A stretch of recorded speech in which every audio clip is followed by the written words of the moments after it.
All right, Sports Talker Nation, welcome back. Once again, it is your host, the G-Man, as we continue our 2016 draft preview with the position by position breakdown.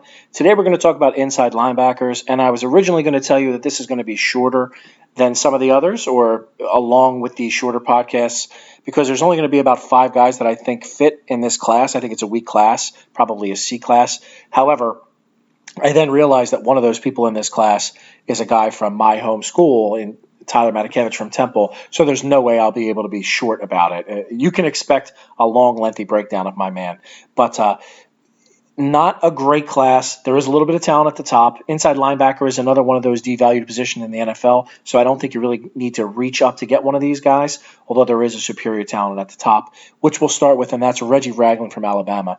I think he's going to be a tackling machine with speed at this next level. I don't think he's your standard inside linebacker plugger. I think if he had it to, he could play outside linebacker as well. I think he has great speed. I think he's big enough to get off blockers and fast enough to hunt ball carriers if he's not blocked. He wasn't used at Alabama as a blitzer, but I think he actually has the ability to do that. I absolutely love Reggie Ragland. I think he's a Pro Bowler.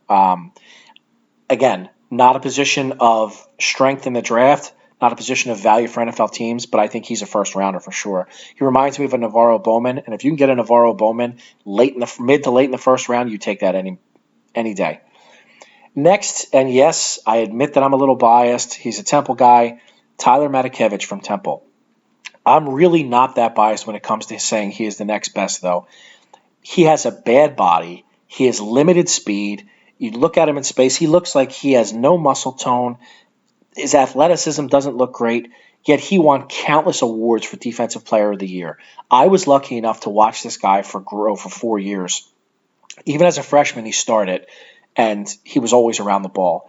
That just got better and better every year. His instincts are absolutely incredible, always around the ball. He's going to be limited immediately in the NFL by his athleticism. He doesn't have natural speed. He doesn't have huge super strength, although he's stronger than people think.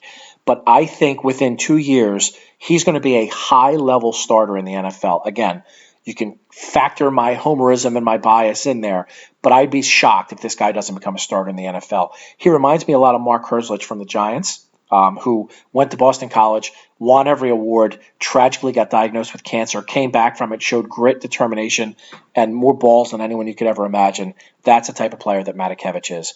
Don't sleep on him. Get him in the top 3 rounds. If the Eagles can get him in the top 3 rounds, I'll be ecstatic. I'll throw a ticker tape parade. Next on the list is the exact opposite end of that spectrum. That's Dominique Alexander from Oklahoma. His game is based on speed. He has a ton of it.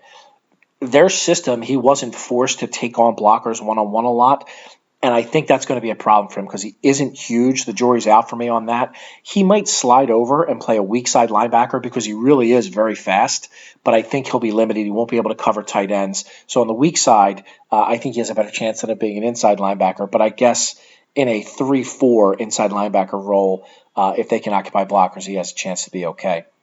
He certainly looks the part of an NFL player, and if he can reach his upside of like a Malcolm Smith, I think you take that any day of the week. Kentrell Brothers is number 4 on my list from Missouri. The rude thing to say about him is if slow and steady wins the race, Brothers will win a lot of races for you. He isn't physically slow, but everything he does in his game, he just helps you a little bit with everything. He is a superior, smart player, but you don't look at him and say, wow, that guy's going to kill us. If you looked at tape before it, you wouldn't say, wow, that guy's going to kill us. He's like Greg Maddux, right? You would never look at Greg Maddux and think, oh, I don't know how we're going to hit off Greg Maddux. And then at the end of the day, everyone said, oh, I was real comfortable 0 for 4. Brothers made a ton of plays on a defense that was always playing from behind, but kept their team in games. I think he has a chance to be pretty good. It reminds me of like a David Harris for the Jets. So I think he's got a decent upside. Last on our list is Blake Martinez from Stanford. I think he's more athletic than most of the Stanford backers, but he's not a speed demon like a Alexander in any stretch of the imagination. He will do everything. I think he can cover the tight end because he's a little bit bigger and maintains some athleticism. He's steady and consistent. I know a lot of people look at consistent as an insult, but it's really not. I think he can help you in a lot of ways, and I think he'll manage to stick in the league and probably be a starter. Reminds me of like a Jasper Brinkley. So that's your inside linebacker review. Again, not an overall strong class, but do have Tyler Matakevich available. So any NFL scout that listens to this wants a piece of him, by all means take him early, because otherwise you're going to miss out. And I think this guy's going to be a good player, and Ragland's going to be a special talent. So with your 2016 position by position breakdown of the NFL draft, today we spoke about inside linebackers. I'm your host, G-Man, and I am out.